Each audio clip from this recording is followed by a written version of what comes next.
Hello and welcome to Across the 616 podcast. We're back with episode 6 after a bit of a hiatus. Today we're going to be checking out the second wave of the Marvel Champions card game. And I'm once again joined by star of the Card Text podcast, Bob. How are we going, Bob? Going good. How are you? Yeah, not bad at all. Not bad. The weather's still quite nice over here. We're still getting some warm days, even though we're thoroughly into autumn. Living in Perth, the coronavirus situation is as in hand as well as it kind of can be. So, yeah, I can't really complain about too much. How are things where you're at? Well, it's the U.S., so we're still. From what I hear, the pandemic numbers have been lowering. The hospital beds are more available. There's less people going in for COVID. Weather-wise, it's been raining, but today's a sunny day, so that's good. Have you actually been able to get out to play some Marvel Champions with other people, or is there still restrictions regarding those kind of gatherings? I'm in California, so there's still a lot of restrictions so far. I think they do plan on opening up somewhat soon, but I haven't been keeping tabs of that. But yeah, it's fairly restricted still in my state.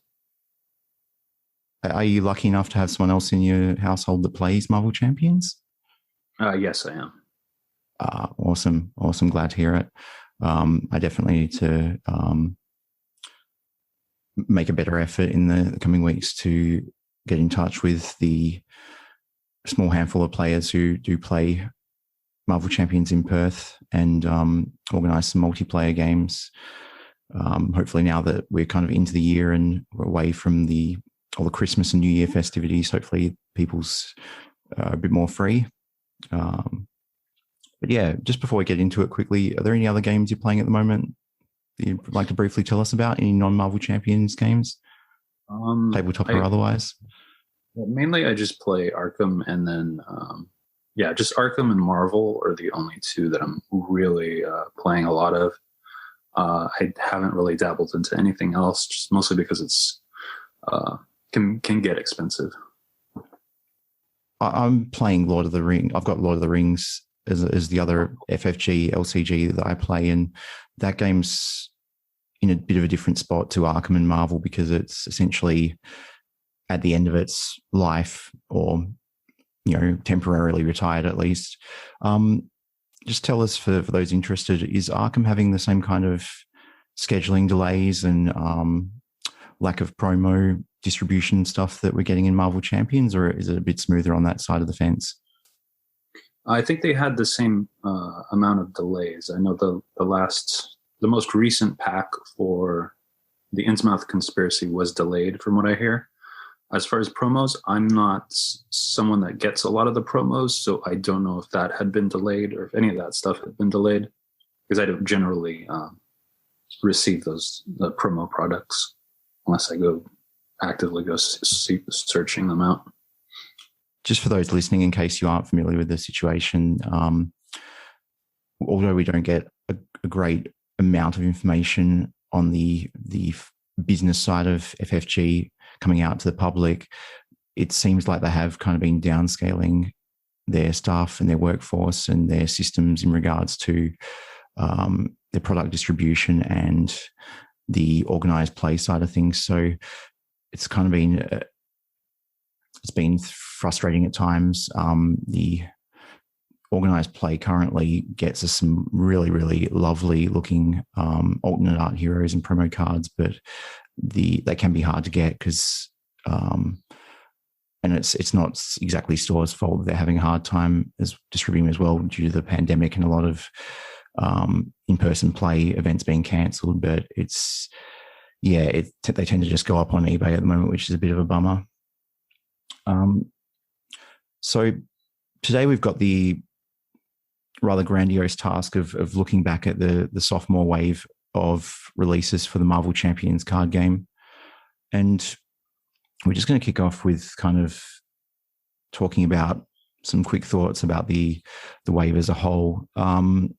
for me personally, I think the biggest thing is that the game's got the big name characters with a lot of fanfare out of the way in wave one, and has now kind of not allowed us, but has granted us some characters that don't have that requirement or expectation of being simple to do what those characters traditionally do. You've got these characters that are a bit more nuanced and a bit more interesting design-wise, I'd say. I think that's been the main thing for me. We've actually seen characters like Ant-Man, who is another one that really is strongly incentivized to flip, possibly the most incentivized to flip so far, whereas previously we've had only really She-Hulk, which is a little bit, but not to the same degree. And Miss Marvel, it was the previous one, but her requirement to flip was overshadowed by the other unique things she did. So, and seeing things play around with the basic powers like Quicksilver, it's been refreshing for me. How have you seen the release as a whole? We talking about Wave 2? Yeah, Wave 2. How have you seen it as a whole?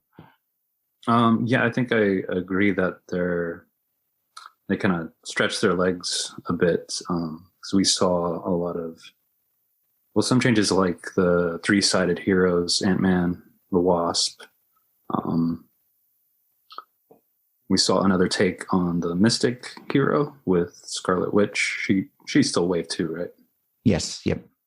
She's the final release of Wave 2, or what we're calling Wave 2. I'm not sure whether that's an official FFG term or anything, but right.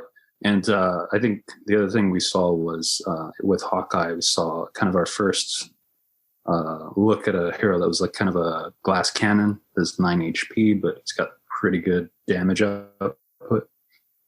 So I think those are some of the things that changed from Wave 1. Just expanded, I guess, what they could do with the heroes. Yeah. We're gonna kind of dive in and cover and have a quick look at how the Rise of Red Skull campaign went down. But how do you feel about campaigns going forward? Would you be happy to see more campaign formats like this, or are you just as happy to play individual villains? I definitely want to see more campaign stuff and see what they can do with the the bits of flavor and story that they're telling so far, which seems to be. And I know some people have speculated since the Red Skull box. There's I think there was a mention of some stone in the Red Skull box, right? That's how it. In the story, that's how the reality was changed at one point. Yeah, it was the reality stone that I believe is it Taskmaster that kind of couriers away to Red Skull? Yeah, I think that's the case. Yeah, so seeing that story progress from where it is now to wherever it's going, I think is going to be interesting. Do you feel that they will follow it up in a future campaign? That's the fallout from that story will be involved in a future campaign, or even tie into Galaxy's Most Wanted in some way? Well, I don't know if that specific element will for sure, but I know that the designers have said that they have kind of an overarching story, more or less. I think it was Boggs that said they patterned it off of the MCU story. So I think there's a longer story that they may be telling with each campaign. Yeah, I'd be all for that. We've seen it work really well in the Lord of the Rings.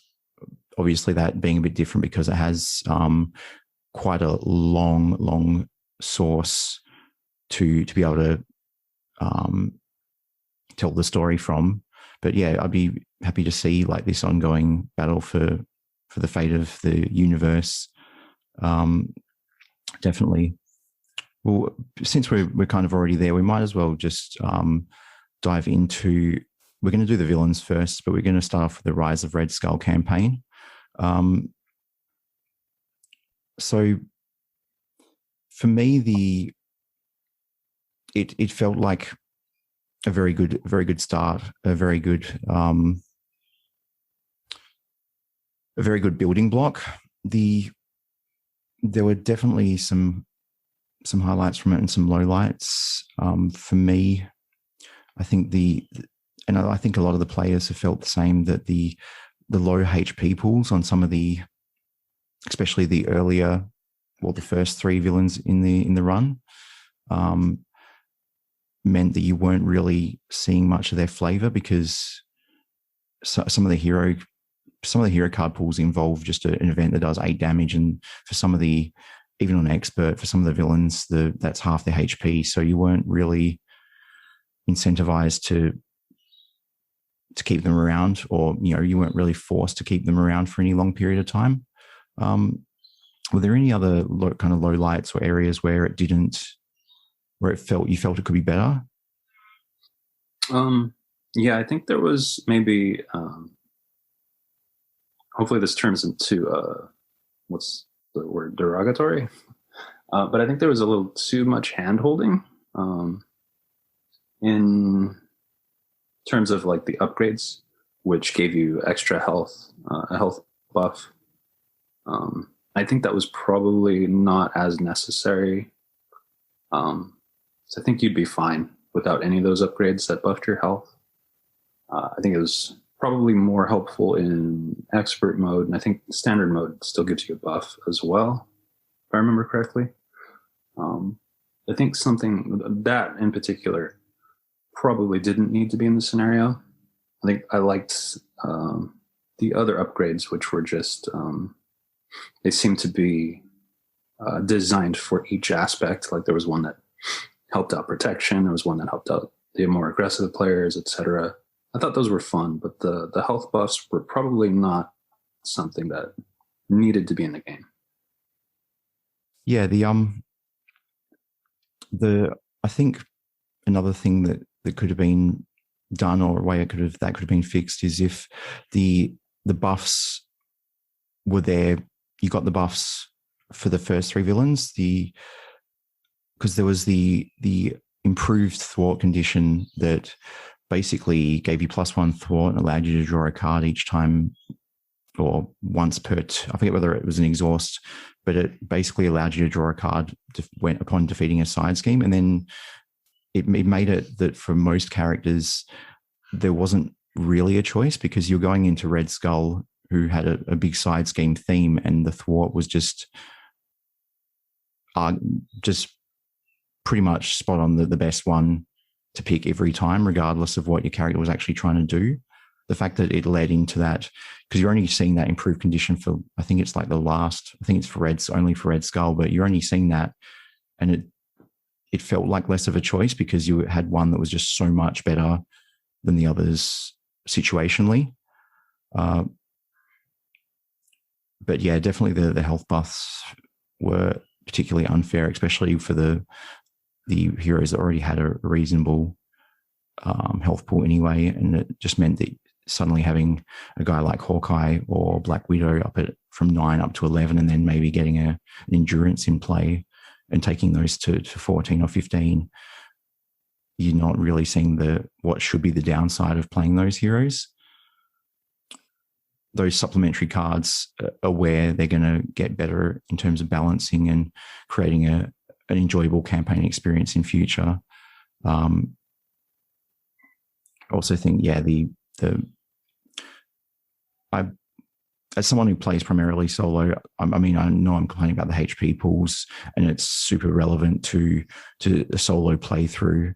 I'm sure that at least with in multiplayer, you are going to see more of those first 3 villains.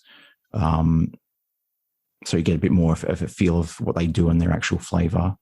But I still wouldn't be surprised, even if multiplayer, that those HP pools let those villains down as far as their overall experience.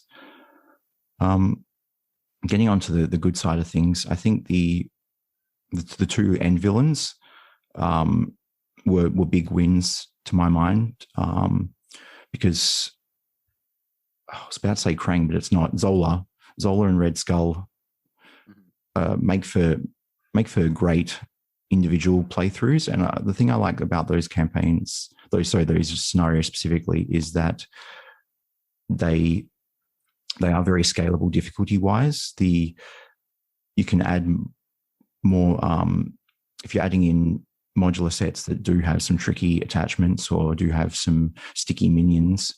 You can make Zola extremely difficult. You can also do the same with juicy side schemes in Red Skull. What were your highlights as far as the campaign? What do you think really stood out? I think Crossbones and Red Skull were the two that I enjoy playing against. I think Crossbones is he does have kind of a thick deck, so there's a lot of like modulars in there when you play him. But when you do see his like treacheries, or when he gets a ton of weapons, it can be pretty challenging. And Red Skull is just challenging in general because of all the side schemes. So those two are fun. And I think I agree that Red Skull, adding modulars to him does kind of tone up the difficulty there as well. So I think it's fun to mix and match whatever modulars you think would be fun to play in him. I think the most difficult experience I've had so far was Red Skull with, I think it's Legions of Hydra, which gets you have the Madam Hydra in it, but it has a side scheme that goes and fetches her, and she can't. You have to defeat the side scheme before it actually allows you to put any damage on Madam Hydra, and Red Skull will make very quick work of you if not. And I think you can also add to that, I believe it's Kree Fanatic or something, or even the temporal side scheme, which will allow you to shuffle back in all the temporal dudes that you might have already seen in a boost situation and shuffle them back in the deck and have them be present when the encounter deck thins. You can really ratchet up the difficulty on that Red Skull, and I think that'll only be truer as more modular sets get released. Yeah.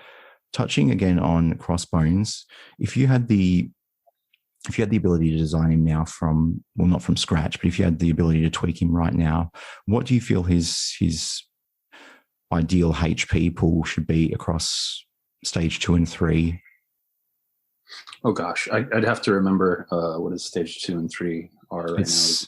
Stage 1 is currently 14 HP and stage 2 is 16 HP. So a solo playthrough, you're only seeing 30 HP and 60 for 2 players, which is the sweet spot, most people agree, for playing the game. I'm trying to recall if he has any cards that heal him. So I know it was pretty standard in the core set for as well as in mutagen to have a certain number of cards that heal the villain for like around 3 or so. And I'm trying to remember if he has any, because I don't know that I would change the HP, but I might give him a few cards that heal him maybe. Cool. It has Hard as Nails, which basically, when revealed, gives the villain a tough status card if you cannot heal 3 damage from it instead. It also does the same thing if it's a boost ability. So that's kind of some healing. Yeah. I think in most of my playthroughs, he usually gets a tough from that. I think the other issue is, though, that like healing aside, it does make it too easy to just kind of be able to go all in on him and just attack him down basically in one turn without having to set it up like a Goliath combo build or anything like that. It's easy just with an average board state to be able to just take him down in one turn is kind of where the issue lies for me.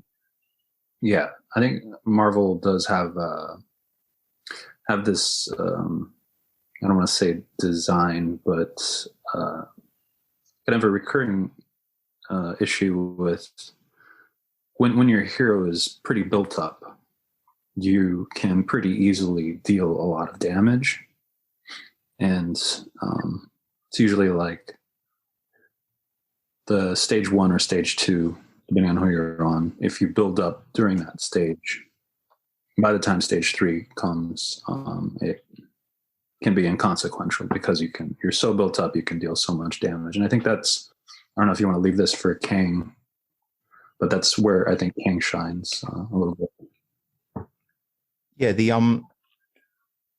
I definitely think that if you're able to survive, because you've got the villains essentially got 2 clocks going at the same time, which is dealing you lethal damage and threading you out. I think the player should be rewarded for being able to survive and build to an overwhelming board state and be able to win in one turn. It's a case of just whether you've got villains that make it so that you don't really have to survive long enough, and you don't really have to have been able to hold the villain off, but built a strong board state. If it's allowing you to, because if it's due to low HP, allowing you to just chase them down off of an average board state, I think that's where some of the scenarios tend to feel like they fall flat. Yeah, I'd agree with that. However, you did mention the Once and Future Kang, which is where we're going next.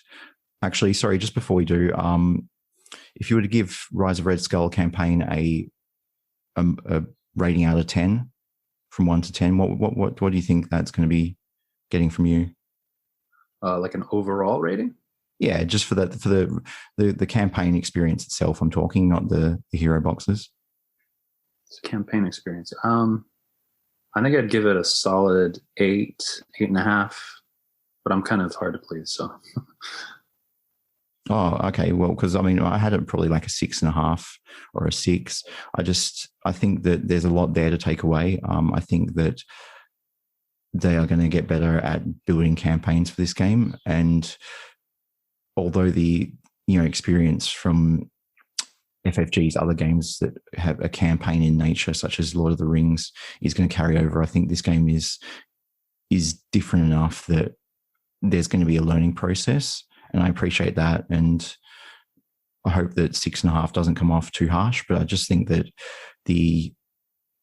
and I know for a fact that if they did redesign it today, that they would be able to tweak a few things like the HP pools and stuff like that and get it to a real 9 or 10, just because of experience and seeing how players have tackled it. So Once and Future Kang, I'm hoping you have a bit more experience with the Once and Future Kang. Me personally, as someone who primarily plays solo at the tabletop, I've only really put in the one run through of Kang, and it's not something that I'm excited to play just because of it is on the lengthier side, and you don't really get the joy of it, and you don't really get to see the mechanics and the design of it shine in a single player playthrough. Talk us through how you've seen the Once and Future Kang and how you've enjoyed playthroughs of it. Let's see. Well, what I think worked for Kang was, I really love the theme. I think it has a lot of, cards that bring out that time travel hijinks, theme, the obligations, and the separating the players at one point. I thought was fun and interesting. But I haven't played solo Kang very much. I think only 1 or 2 playthroughs. Mostly duos, 2-player and 4-player Kang. And you're right, it does.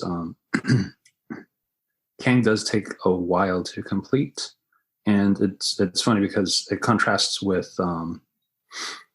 what you were saying about the other scenarios where if you can get built up very well, then sometimes the stage 3 of a villain can be kind of inconsequential because you can do so much damage, whereas Kang really hits your board state, And I think that consequentially makes the game drag out a little bit. And, on the one hand, it's good because he's hitting the player's board state, so it makes you work a little harder.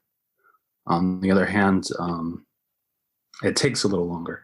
And that may be because isn't Kang beefier than most of the villains from Red Skull? Yeah, absolutely. He's I'm just looking now, but he's stage 1. His stage 1's a 15 HP. The stage 2 are all 22 HP, and your stage 3 is a 25. But I mean, the fact that you have to go through all, I believe you have to go through all 3 of them, regardless of, and they've got separate. They've got separate versions of him for expert, don't they? Yeah, so there's like a separate stage 1. I see. So I think that's the part of it. It's both that he has a lot of cards that will hit the player board state, and he has the health pool of a standalone villain. So that, I think, if FFG were listening, they probably want to keep track of the cards they have in a scenario deck that hit the board state, slow it down a bit, and maybe not couple that with a beefier HP pool, because that might solve the issue, make it run a bit smoother, maybe, and also allow for that tension, that challenge of trying to build back your board. Yeah, I think that would be very cool if they did look at designing situations into scenarios that kind of potentially not punished or made you reconsider overextending and going too heavily reliant on building a board. If they kind of basically put some cards in that were going to cause you a lot of grief if you had just spammed out different attachments and upgrades on the board, I think that would be great, because obviously in a lot of other competitive card games, that is one thing you have to keep in mind, whether you're just going to get punished for overextending because someone's going to blow up the board or do something that's going to impact your board and leave you without enough resources if you have just committed everything to the table. I think for me, the sweet spot for Kang is it'd be probably the scenario I'd be using for after I've introduced the game to friends for maybe the 3rd or 4th playthrough, to go, okay, well, you've learned the basics. You're kind of familiar with how this all works. You might even be able to build your own custom decks or start into the world of deck building at that point. Now we've got this that's going to be really spicy and really challenge the way you think about the game, but also provide a really unique experience as well. Have you played this in person with friends? What kind of experience levels were they bringing to the game at that point? Kang, yes, I played a lot of duos in person with Kang, and I'd say their experience level is an average player level, I guess. I always I think I kind of tricked this person into always playing expert, so they never knew how standard felt. So, but that was fun because not only did they not know, but they were very focused on the win condition, on dealing damage. They were very aggressive, and it was fun to watch them, be so aggressive and just have fun dealing all that damage. Yeah. Sorry, I was just going to say, we did notice that Kang took quite a bit longer than some of the other scenarios. I think that's the other thing as well for me, playing this game mostly solo and often in the evening as well. Sometimes it's even if I'm building like a grindy protection deck, I kind of have to be in the mood to go 3 hours or 2 hours with it and be settled in for a long haul. And that I'm not always up for that, but definitely I think it's one of the better, more enjoyable scenarios if you have got that time to spare and really want to dive in and have the villain interact with you a bit more and and feel like there's a bit of higher stakes. Mm.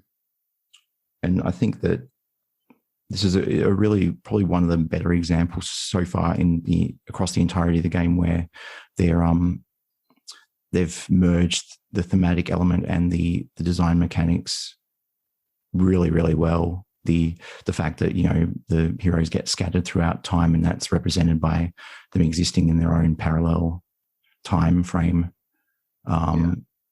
facing off against a different version of Kang is really, really cool.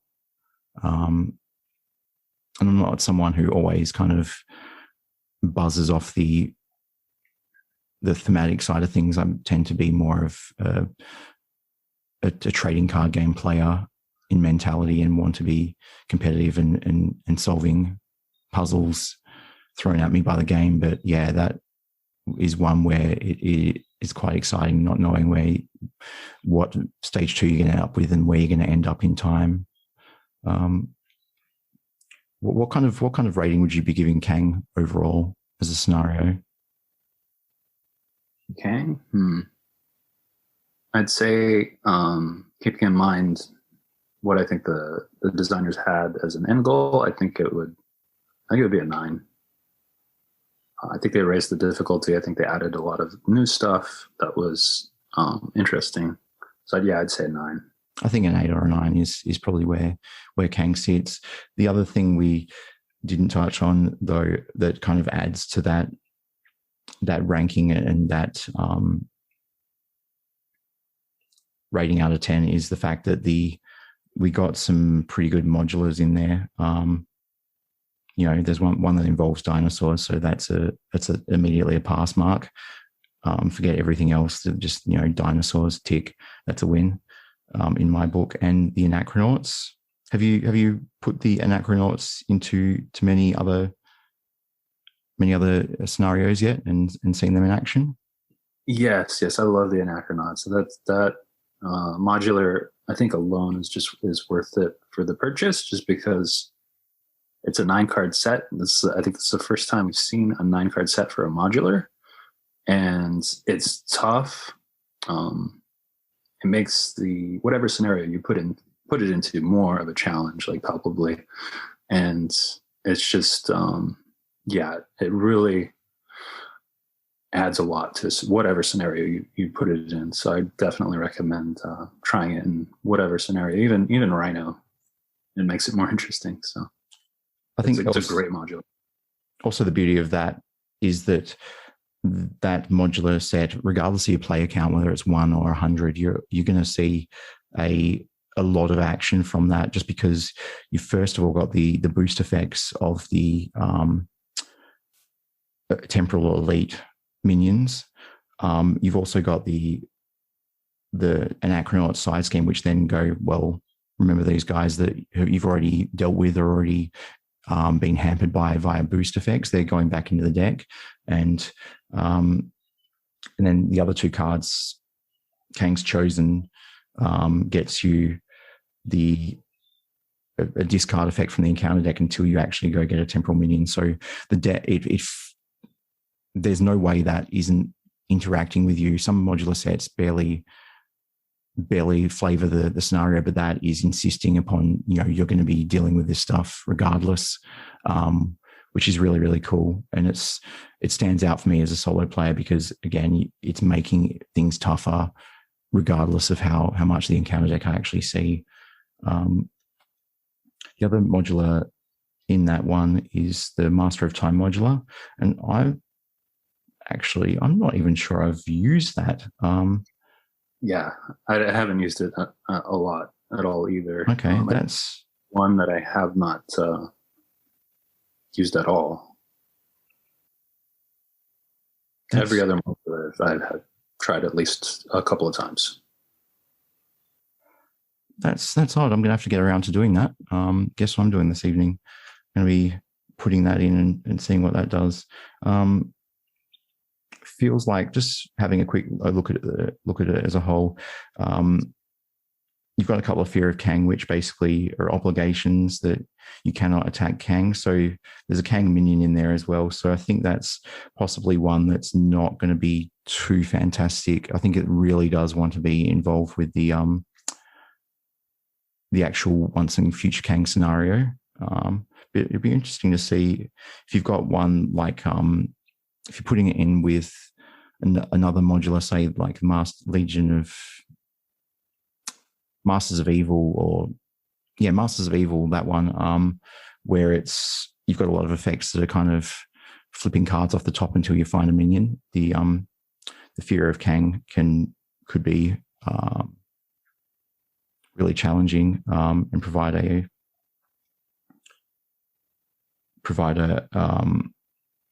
really nice experience from that modular. Mm-hmm. The Kang minion in that one's a big boy. He's got toughness and villainous, and he's getting +1 in scheme and attack for each obligation. So it, again, could be one to watch in future when if they delve more into designing with obligations as a mechanic in the scenarios. Okay, so moving on to the Wave 2 heroes. We're kicking things off with the first one. I think it was the first one in order from the Rise of Red Skull campaign box, which was Hawkeye. You touched on him earlier as being he was something of a glass cannon. How did you find him in terms of effectiveness with that glass cannon nature in play? He seemed to be really effective. I think he has what is it, around 10 arrows. They all but 2 deal a fair amount of damage. He also has minion control with one of his arrows has AoE, and it just seems like he can fire them off with relative ease, at least 2 each time he has a turn. And he also has that 3 attack that he could use if he needs it, but because he's only got the 9 HP, he generally doesn't want to use it unless whatever enemy he's attacking doesn't have some effect that might deal him damage.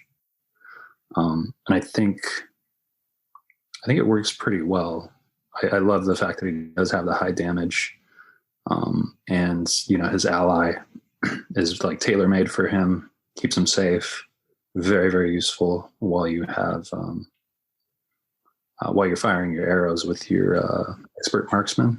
So I think the design is very straightforward, and I think most people thought it would kind of maybe a little too straightforward because it was so focused on damage, but it's still very fun, especially for those that do like to burn down enemies, burn down the villain. Yeah, for me, Hawkeye, some of the beauty of it was that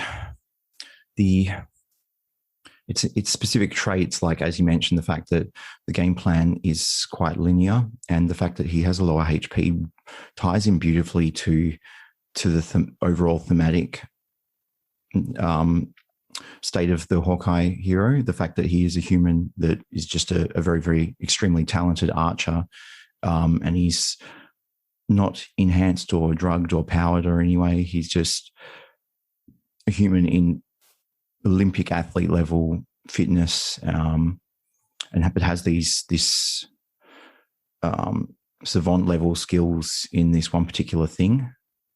Makes it feel like less of a feel bad that he's only doing one thing and doing one thing well, and that he is a bit squishier than some of your gamma powered monsters.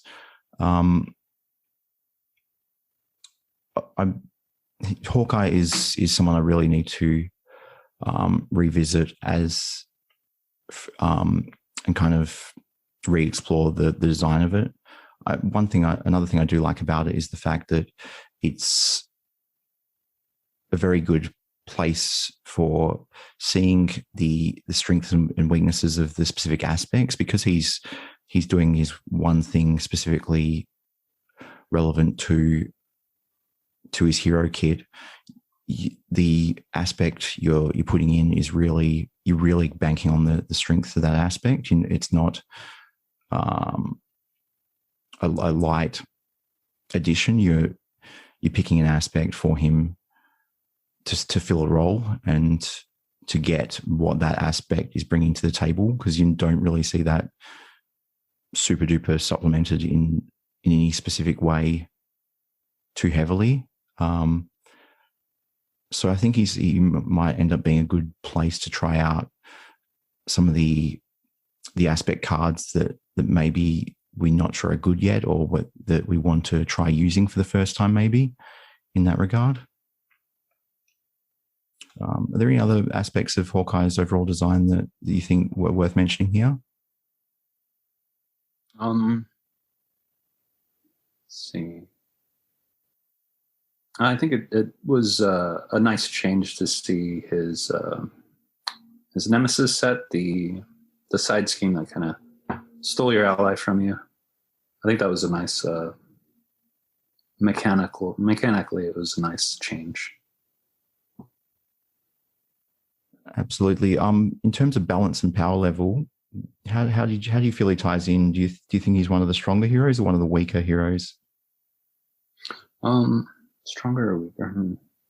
I think has extremely high damage. So if we're talking about in terms of damage, and you want to pick a hero that can deal out a lot of damage, this is one of the heroes you want to choose from.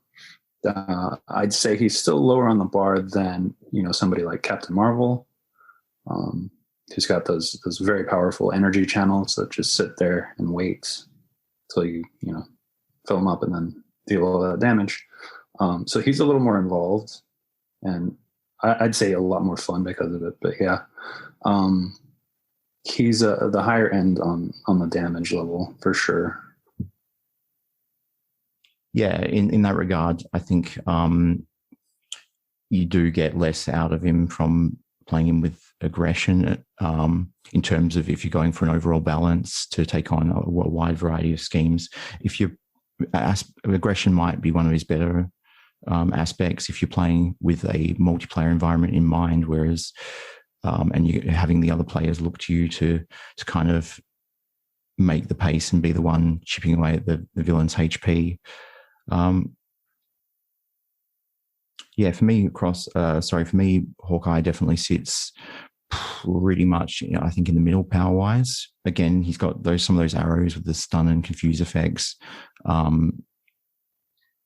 Definitely can feel unfair playing those, especially if you're able to spam them from the top via the quiver. Is it the quiver that gets the arrows, searches the arrows for the top, or is it his room? It's his quiver. His quiver is like the top 5, and that's right. Whatever arrow you get, you can attach it face up to your quiver. Yeah, if you're fishing for the if you built up a reasonable board and you're fishing for those stun arrows in a solo context, it can feel rather unfair there. Just blanking the villain's turn a lot of the time. The other things to just quickly touch on from that pack are some of the key aspect cards that we received, which were, to me, the standouts were Goliath, Team Training, and Earth Mightiest Hero. And funnily enough, those 3 cards actually get you another build around, or another deck archetype for leadership, which is probably the aspect that least needed another archetype. Have you given the Goliath style combo decks a go at all, or? Yeah, I think mostly I've played Goliath in SpiderWoman, but Goliath is a really strong, hitter, because he has I don't have the card in front of me, but it's 4+ damage. Is that right? Yeah, his attack pumps to a total of 5 each time he hits. He's in leadership, so if you have access to readies or a way to get him back in play, at some point you could use him again. I know he has the max, so the ability doesn't carry over if he does lead play, but you can get him back in play and then use it again. That's still a lot of value there. He probably should cost 5. EMH, I think, is the card that I hear the most about when people go for builds. So I think that one is definitely an important card. Earth's Mightiest Heroes, Exhaust an Avenger, ready another Avenger character, I believe. Yeah. So it can get you another use of your basic power or another use of a very powerful ally. So 2 very important cards. Yeah. Yeah, I think Earth's Mightiest Hero is something that we're going to be seeing in decks until the end of this game's lifespan. Basically, I think there's always going to be decks that are going to want to use Earth's Mightiest Hero to basically get a second use out of their hero, or even in reverse, you know, be able to tap their hero to get another use out of their best ally. And obviously, being a basic card goes wherever you need it to. So next up, we're moving on to SpiderWoman. And immediately what stands out about SpiderWoman is her rather unique design as far as what she does for deck building, allowing the use of 2 aspects, although with the caveat of having to balance those 2 aspects perfectly as far as card numbers go. For me personally, I think the big standout for this is that it's going to allow for a whole bunch of otherwise inaccessible kind of combos and degenerate tactics for as long as the game goes. Like the moment they print any new aspect cards, it's immediately going to be like, is this broken in combination with a card from another aspect somehow? How have your experiences playing SpiderWoman been so far? In general, I love playing with SpiderWoman. I like having to, pick between the 2 aspects and just seeing what the combinations can do for you, because you don't get that with all the other heroes who must pick one aspect. So seeing how they combine to make something greater than just the one aspect is always fun, and it's a nice balance. Do you think that design space is something they may revisit in future with other characters?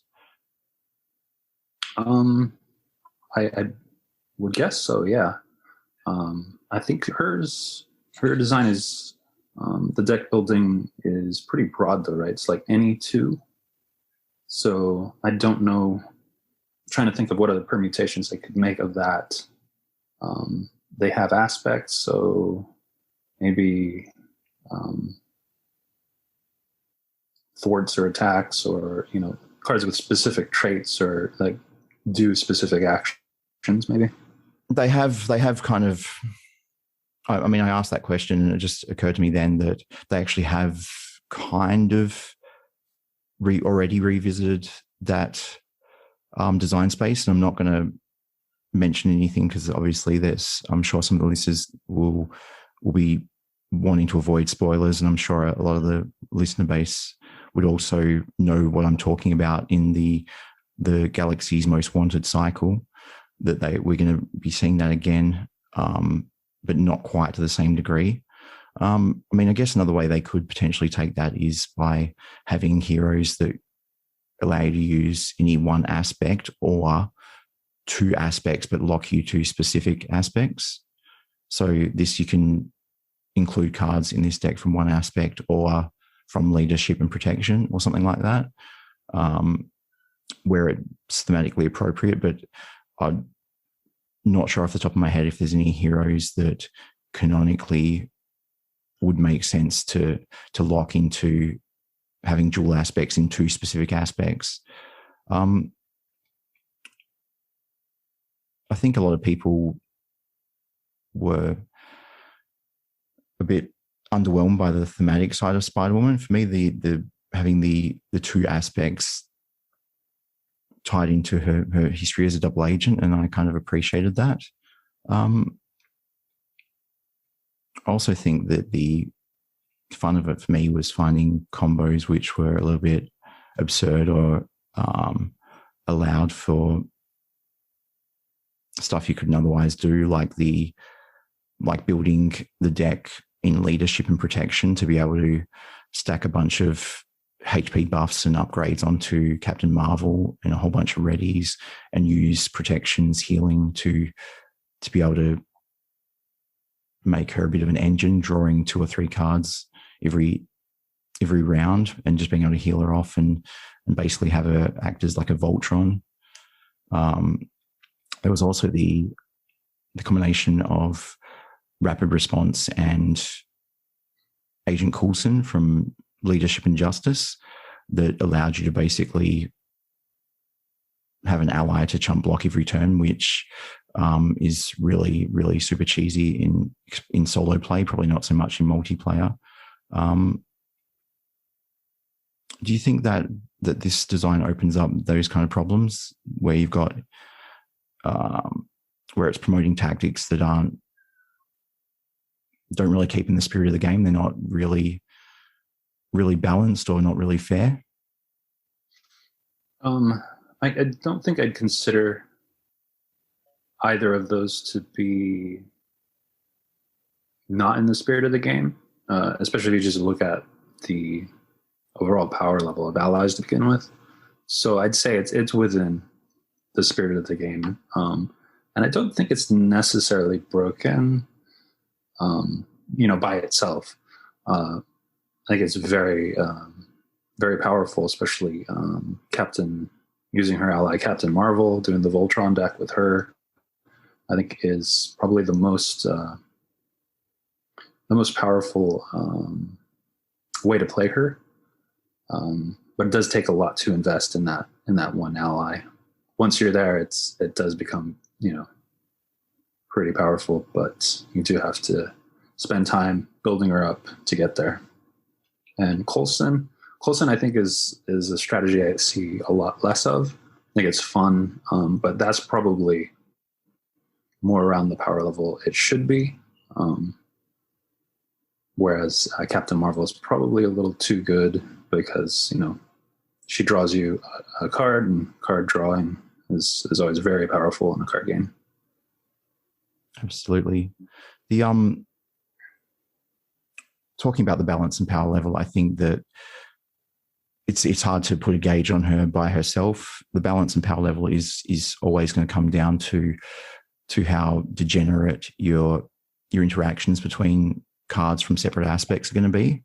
So I'm going to avoid kind of putting us both on the spot for where she falls in that regard, because it's always going to, it's just going to get better as the game ages, and there probably will come some time where you can kind of create some aspect combos and build decks where you're basically going to auto win, and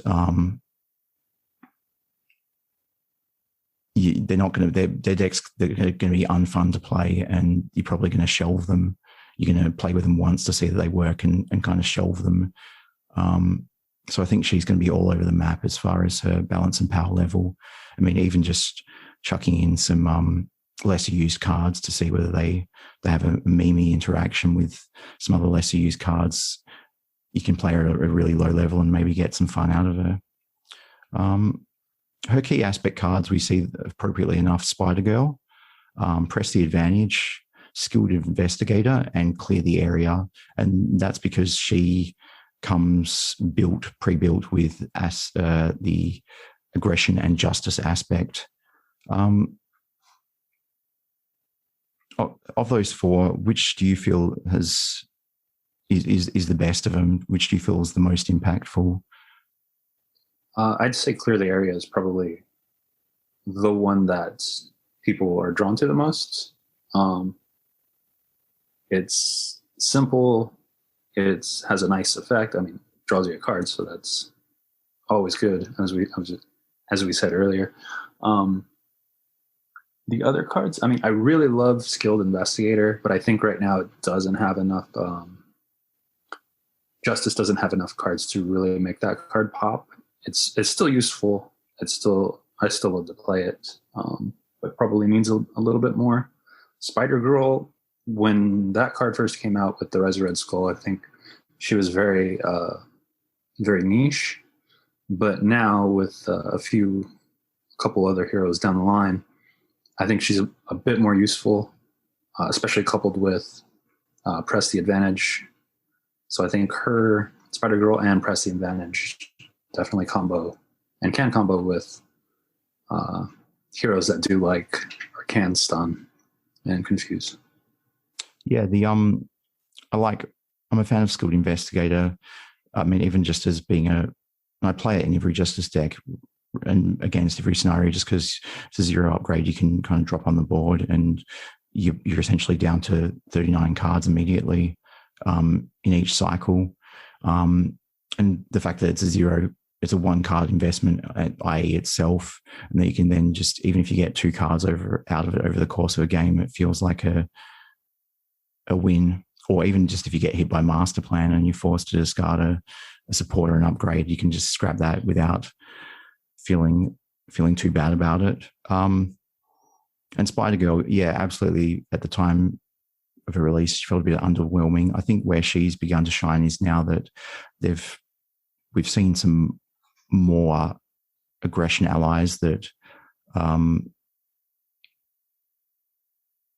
provide aggression, the ability to play a utility ally suite, so you can play kind of like an ally aggression deck where you've got these allies that are helping control the pace of the game. And she's I think a really good tempo card as far as you can pause a minion for a turn or two to just be able to keep grinding out the damage to the villain and potentially get over the line before you get smacked down by the villain.